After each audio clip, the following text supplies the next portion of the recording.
Bismillahirrahmanirrahim.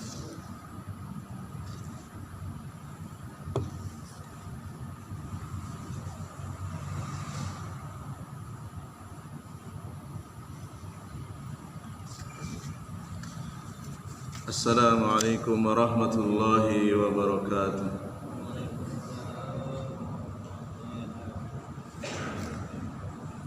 Alhamdulillahi thayyiban mubarakan fih kama yuhibbu rabbuna wa yarda.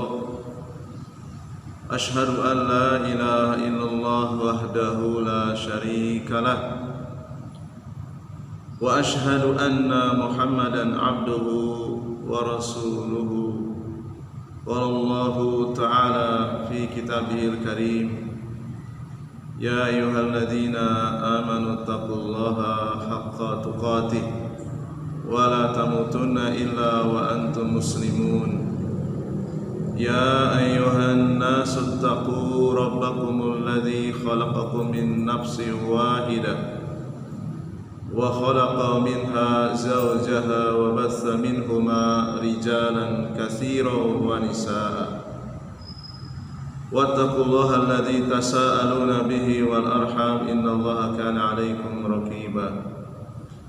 Ya ayyuhalladzina amanu taqullaha wa qulu qawlan sadida yuslih lakum a'malakum wa yaghfir lakum dhunubakum wa man yuti'illaha wa rasulahu faqad faza fawzan 'azima. Wa qala Rasulullah sallallahu alaihi wa ala alihi wasallam, al-kaisu man dana nafsahu wa alima lima ba'dal mauti. Wa qala aidan, man yuridillahu bihi khairan yufaqihu fid din. Jamaah salat maghrib Masjid Muhammadiyah Al-Furqan rahimani wa rahimakumullah. Alhamdulillah, pada kesempatan malam hari yang penuh berkah ini, kita kembali dipertemukan dalam kajian rutin membahas tentang sirah nabawiyah dengan rujukan kitab Ar-Rahiqu Al-Makhtum karya Asy-Syaikh Dr. Sofiyur Rahman Al-Mubarakfuri rahimahullahu ta'ala. Salawat serta salam semoga tercurah limpahkan kepada Nabi Agung, qudwah hasanah kita, Nabi besar Muhammad sallallahu alaihi wa ala alihi wasallam, dan juga kepada para istri beliau, ahli bait beliau, segenap para sahabatnya dan umatnya yang senantiasa istiqamah di atas tuntunannya hingga hari akhir nanti. Insyaallah ta'ala kita akan melanjutkan pembacaan kitab Ar-Rahiqul Makhtum. Di pekan yang lalu masih terkait dengan diutusnya dua diplomat dari pihak kaum musyrik Mekah yang menyusul ke negeri Habasyah, ke negeri Ethiopia. Pada dasarnya penguasa Ethiopia, yaitu Raja Najasyi, beliau sudah yakin kalau para sahabat yang hijrah dari Mekah ke Ethiopia tujuannya adalah mulia, yaitu menyelamatkan diri dalam rangka untuk menyelamatkan agama, menyelamatkan akidah, tidak untuk tujuan yang lain. Akan tetapi salah seorang dari dua diplomat tersebut tidak puas karena masih ada kesempatan satu hari lagi untuk bernegosiasi, entah gimana caranya agar para sahabat yang hijrah ke Habasyah minta untuk dikembalikan. Ya. Jadi dua-duanya sama-sama mempertahankan diri. Orang-orang kafir Quraisy tidak terima kalau warga negaranya hijrah dengan membawa agama yang baru, yaitu agama Islam. Demikian juga para sahabat berikhtiar bagaimana cara menyelamatkan diri, menyelamatkan akidah yang lurus. Kalau memang bisanya dengan hijrah, mereka melakukannya. Hari yang kedua, Amr bin Al-Ash bertekad untuk mempengaruhi pendirian Raja Najasyi agar para sahabat minta dikembalikan ke Mekah dari Ethiopia, yaitu dengan cara yang terakhir. Amr bin Al-Ash, orang ini orang yang sangat cerdas. Nanti ketika masuk Islam pun kecerdasannya sangat berguna untuk Islam. Amr bin Al-Ash mencoba mengkonfrontasikan keyakinan Kristen dengan keyakinan Islam. Beliau berkata kepada raja, "Wahai baginda raja, sungguh mereka itu mengatakan suatu pernyataan yang sangat berbahaya terhadap Isa bin Maryam." Lalu kemudian Raja Najasyi tidak langsung berdialog dengan para sahabat, namun beliau mengutus perwakilan untuk mencocokkan apakah benar tuduhan Amr bin Al-Ash yang diperkirakan oleh Amr bin Ash. Provokasinya ini akan berhasil karena memang keyakinan umat Nasrani sudah berbeda sejak lama dengan umat Islam. Tak disangka saat perwakilan Raja Najasyi bertanya tentang Isa bin Maryam,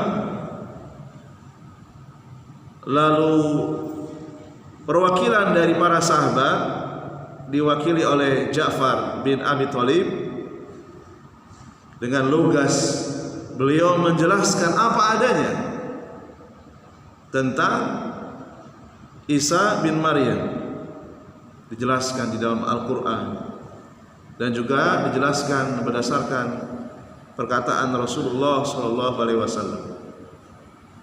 Isa bin Maryam itu adalah Abdullah, hamba Allah, Rasulullah, utusan Allah. Di dalam tubuhnya ada roh yang Allah ciptakan, dan kalimatnya yang diucapkan kepada Maryam, kun fayakun, sama seperti Allah menciptakan makhluk lainnya, cukup dengan mengatakan kun. Demikian juga Nabi Isa diciptakan dengan diucapkan kun kepada perawan suci, yaitu Maryam. Setelah perwakilan mendapatkan penjelasan, lalu kemudian disampaikan kepada Raja Najasyi. Raja Najasyi berkata, dan perkataan beliau ini layak untuk dicatat dengan tinta emas. Dan ternyata Raja Najasyi ini satu malam setelah merenungkan bacaan surat Maryam yang telah dibacakan oleh Ja'far bin Abi Thalib, itu sudah masuk ke dalam hati seorang Raja Najasyi, dan beliau sudah masuk Islam, bertauhid. Jadi walaupun dipengaruhi oleh Amr bin Al-Ash, dikonfrontasikan, kemudian Raja Najasyi mengambil ranting, kemudian berkata, "Demi Allah, apa yang kalian ungkapkan itu tidaklah melangkahi Isa bin Maryam meski seukuran ranting ini. Artinya apa? Artinya penjelasan Al-Quran dan penjelasan berdasarkan perkataan Rasulullah SAW itu cocok dengan apa yang dipahami dan diyakini oleh Najasyi. Ini di luar dugaan, perkiraan diplomat musyrik Mekah Amr bin Al-Ash. Artinya apa jamaah sekalian rahimani wa rahimakumullah? Jadi di zaman itu masih ada pengikut Nabi Isa yang berada di atas tauhid. Hanya tinggal ikut syariat Nabi berikutnya, yaitu syariat Nabi Muhammad sallallahu alaihi wasallam. Ketika pernyataan Raja Najasyi diucapkan di hadapan para pengawalnya, di belakang para uskup itu mendengus berbisik-bisik. Jadi ternyata para uskupnya berbeda akidahnya dengan Raja Najasyi. Para uskup masih menganut akidah Trinitas, ya, konsep Tuhan 3 kesatuan. Lalu kemudian Raja Najasyi mempertegas lagi, penjelasan kalian tentang Isa bin Maryam benar. Ketika para uskup berbisik-bisik, walaupun kalian para uskup berbisik-bisik tidak setuju, diucapkan yang kedua kali. Lalu kemudian Raja Najasyi mempersilahkan kepada para sahabat, silahkan kalian tinggal di negeriku dengan aman. Siapa yang coba-coba menghina kalian akan aku hukum. Beliau mengulang, siapa yang coba-coba menghina kalian akan aku hukum. Aku tidak ingin memiliki gunung emas jika dengan cara menyakiti kalian. Lalu dengan halus Raja Najasyi mengusir 2 diplomat musyrik Mekah, disuruh untuk kembali ke Mekah,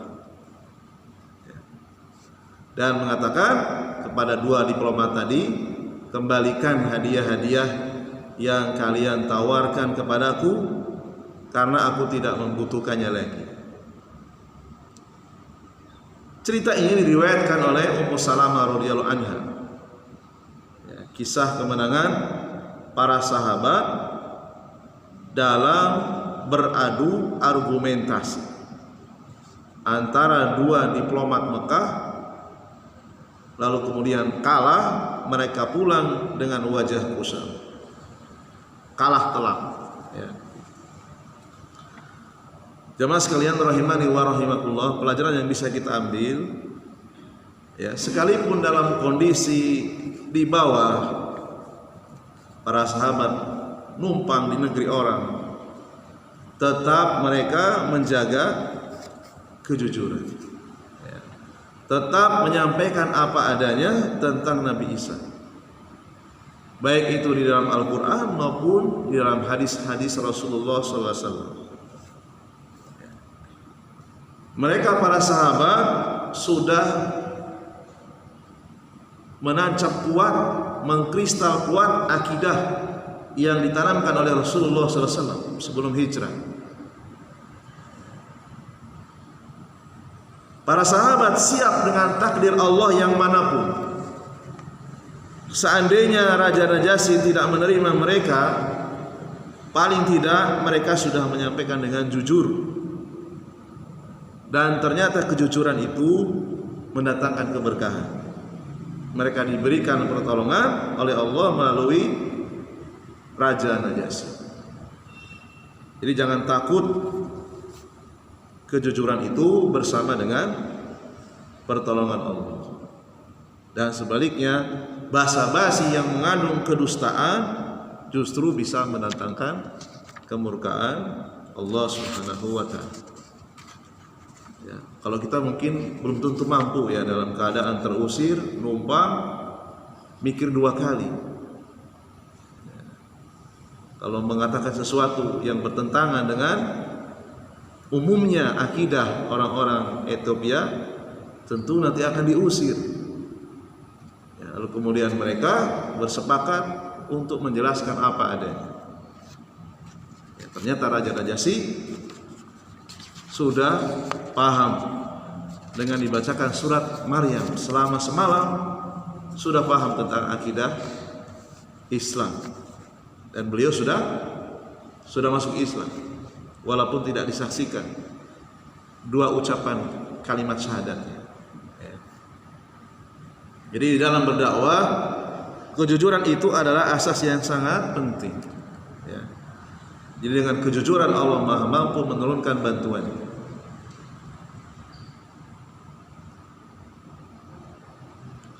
Setelah peristiwa ini cukup viral. Dua diplomat Mekah dipermalukan oleh Ja'far bin Abi Thalib, kalah adu argumentasi, sehingga kondisi musyrikin Mekah, mereka tidak bisa tidur dengan nyenyak, ya, terus memikirkan kaum muslimin. Mereka dipermalukan oleh Raja Najasyi. Dua diplomatnya pulang tanpa membawa hasil. Kaum muslimin semakin hari semakin sedikit yang tinggal di Mekah. Ya. Mereka banyak yang hijrah, dan yang paling besar ke Ethiopia pada saat itu. Yang tinggal di Mekah, mereka menyembunyikan keislaman. Jadi mereka sembunyi-sembunyi jika akan melakukan sholat. Adapun Rasulullah SAW itu bervariasi, kadang sembunyi-sembunyi, kadang terang-terang, tergantung situasi dan kondisi. Ya. Karena dakwah itu bagi Rasulullah SAW itu hukumnya fardu ain. Karena fardu ain, beliau tidak pernah menerima imbalan. Ya. Fasda bima tu'maru wa'rid anil musyrikin. Beliau terus mengingat ayat ini, ayat Al-Hijr ayat 95. Sampaikan segala apa yang diperintahkan kepadamu dan berpalinglah dari orang-orang musyrik. Jadi berdakwah bagi Rasulullah itu hukumnya fardu ain. Adapun selain Rasulullah hukumnya fardu kifayah. Jika sudah ada yang berdakwah, maka yang lainnya gugur. Jamaah sekalian rahimani wa rahimakumullah, kaum musyrikin Mekah sebenarnya sudah tidak sabar, ingin segera menghabisi nyawa Rasulullah SAW. Ya. Namun karena beliau itu keturunan dari Bani Hashim, nasab yang sangat dihormati dan disegani di Mekah, Bani Hashim. Ya. Namun semenjak berhala Lata, yaitu makam yang dikeramatkan, Uzza, pohon yang dianggap membawa berkah, Manat, candi yang dianggap keramat, mulai banyak ditinggalkan manusia. Pohon keramat yang lainnya namanya Datu Anwat, ini juga sama.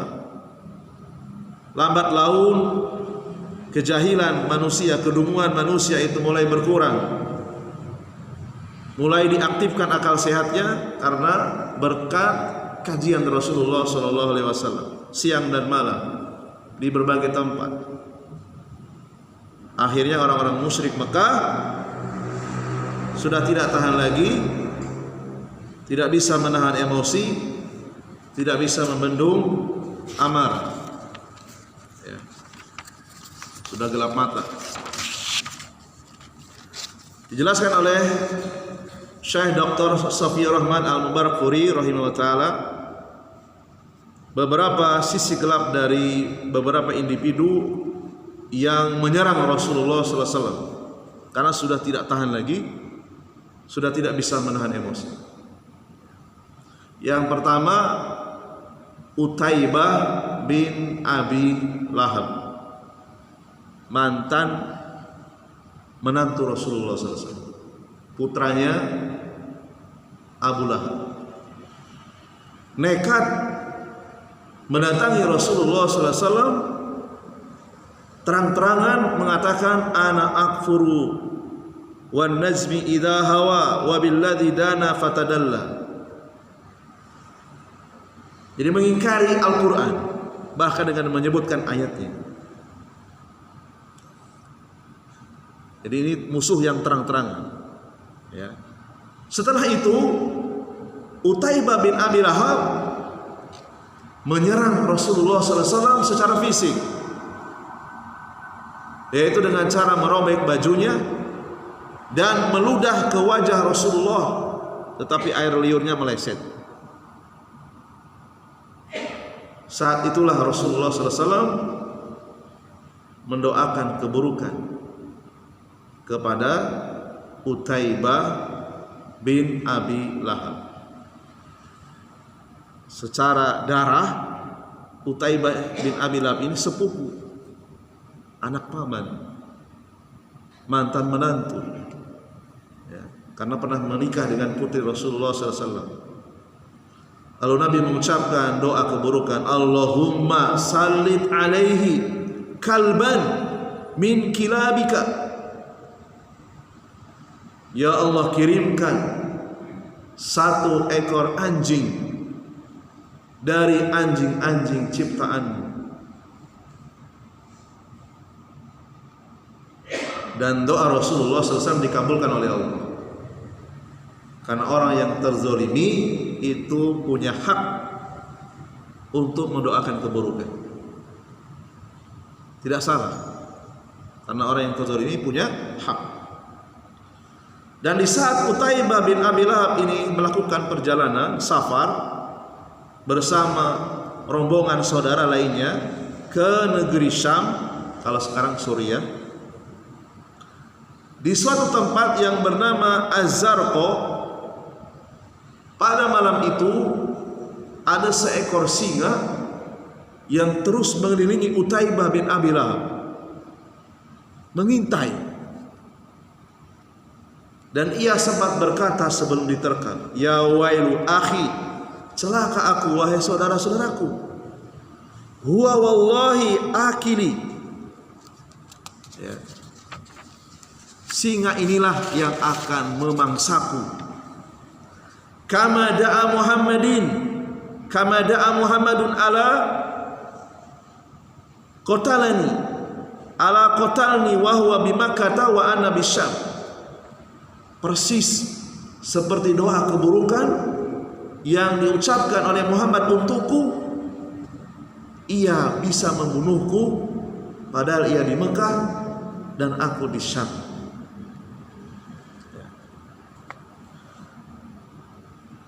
Waja'a al-asadu wa takhatohum ilaihi fadogama ra'sah. Kemudian singa itu mendekat Utaibah bin Abi Lahab, melewati saudara-saudara yang lainnya. Saudara-saudara yang lainnya tidak diterkam. Lalu kemudian menggigit kepala Utaibah dan seketika tewas. Pelajaran yang bisa kita ambil jamaah sekalian, jika orang itu menolak dalil dengan terang-terang, tadi Utaibah menolak Al-Quran sampai menyebutkan ayatnya, menolak Al-Quran, menolak hadis, lalu berbuat zalim kepada kita, maka kita punya hak untuk mendoakan keburukan, yaitu diucapkan oleh pihak yang terzalimi. Ini kaidah umum, ya.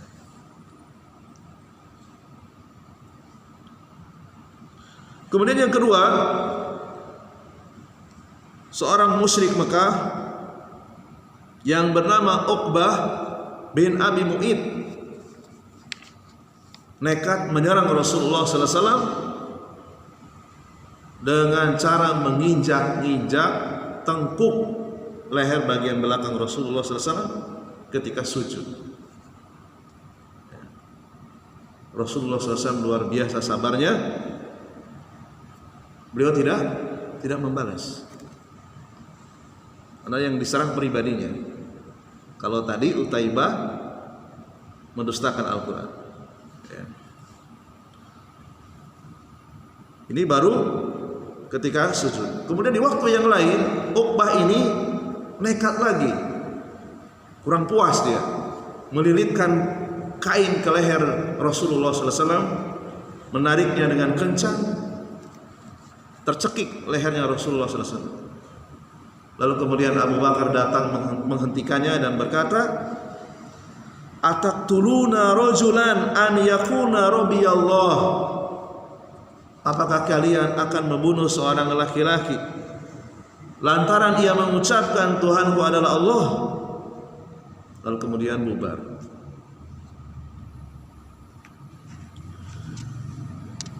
Kemudian orang yang ketiga yang tidak mampu menahan emosinya, jadi sudah tidak ada toleransi lagi ya di Mekah pada waktu itu.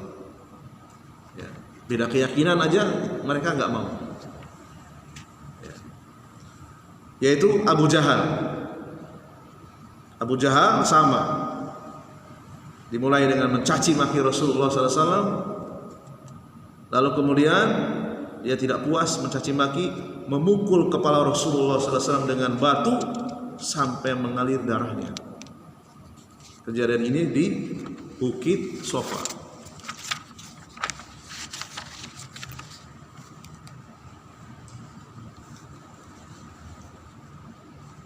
Dan disaksikan oleh seorang budak wanita milik Abdullah bin Jad'an dan melaporkan kepada pamannya Rasul yang lain, yaitu yang bernama Hamzah bin Abdul Muthalib.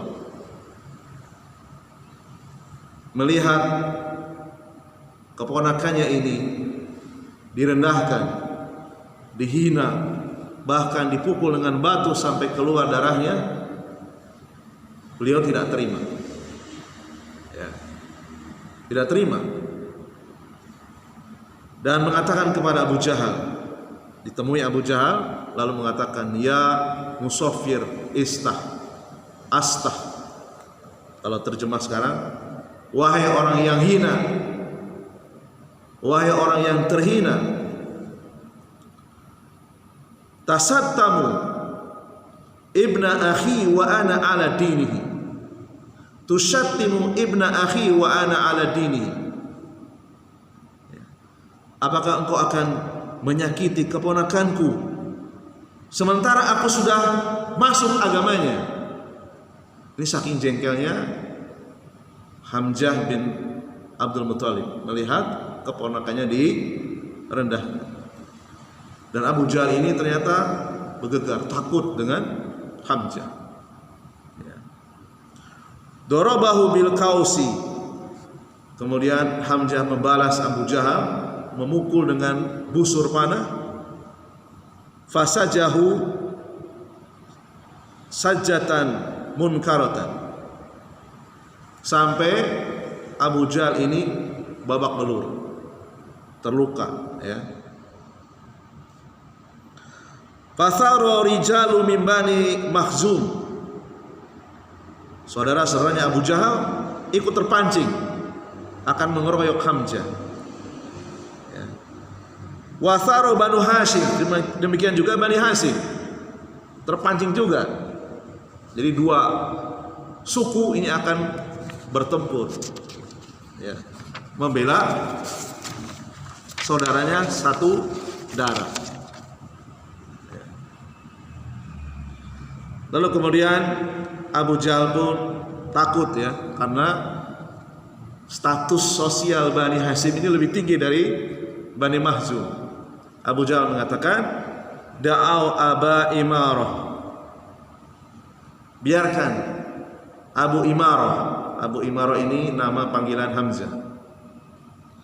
fa inni sababtu ibna akhihi sabban qabihan, sebab akulah yang menyebabkan Hamzah marah, yaitu aku telah mencaci maki keponakannya dengan makian yang buruk.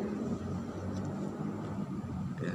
Jadi awalnya Hamzah membalas Abu Jahal itu karena tidak terima satu suku, yaitu satu keluarganya dihina. Lalu kemudian Allah menjadikan dirinya cinta kepada Islam dan berpegang kuat dengan tauhid. Ya. Jamaah sekalian rahimani wa rahimakumullah, pentingnya memuliakan dan menjaga hubungan keluarga ya selama dengan cara-cara Islam. Saat kita dihinakan, anggota keluarga kita yang lain pasti akan membela. Ya, bonusnya akan mencintai kebenaran jika yang kita bawa adalah Islam. Jadi awalnya Hamzah ini motivasinya bukan karena Islam, karena asobiyah, fanatik kesukuan. Ya. Lalu kemudian mendapatkan hidayah, cinta dengan Islam, masuk Islam.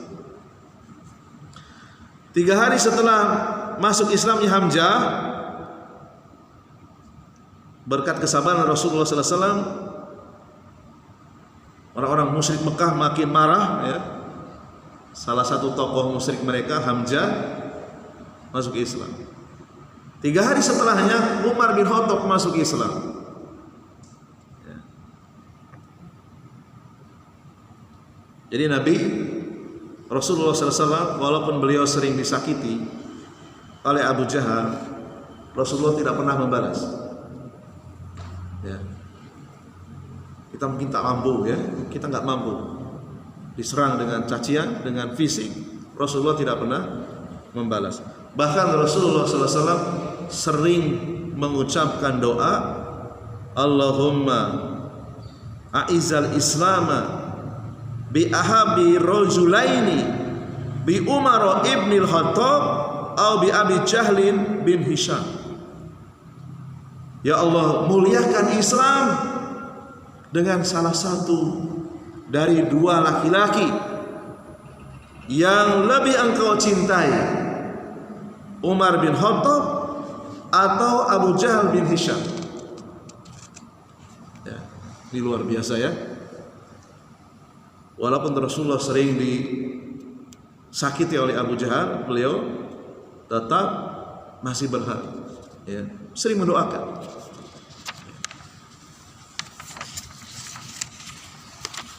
Jadi Umar bin Khattab ini termasuk bagian dari kelompok orang-orang yang sangat keras. Awalnya suka melakukan penganiayaan kepada kaum muslimin.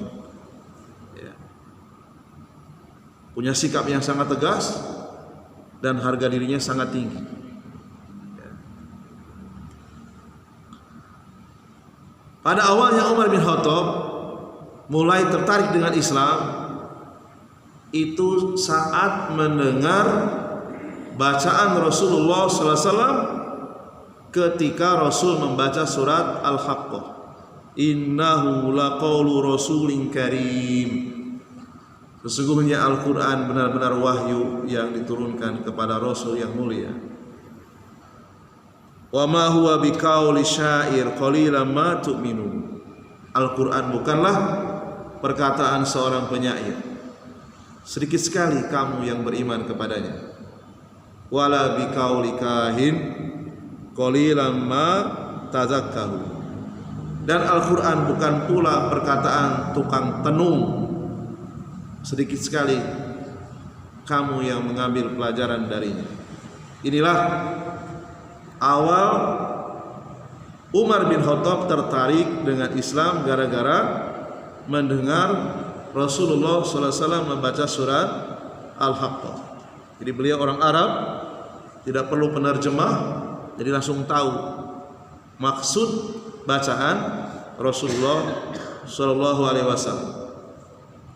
Namun karena fanatisme jahiliyah yang masih kuat, Umar bin Khattab tidak memperdulikan suara batinnya. Ya. Kemudian beliau pada puncaknya sama seperti yang lainnya, ingin membunuh Rasulullah SAW. Ya. Ingin membunuh Rasulullah SAW. Insyaallah taala kita akan lanjutkan lagi kisah masuk Islamnya Umar bin Khattab radhiyallahu anhu. Subhanakallahumma bihamdika asyhadu an la ilaha illa anta astaghfiruka wa atubu ilaik. Assalamualaikum warahmatullahi wabarakatuh.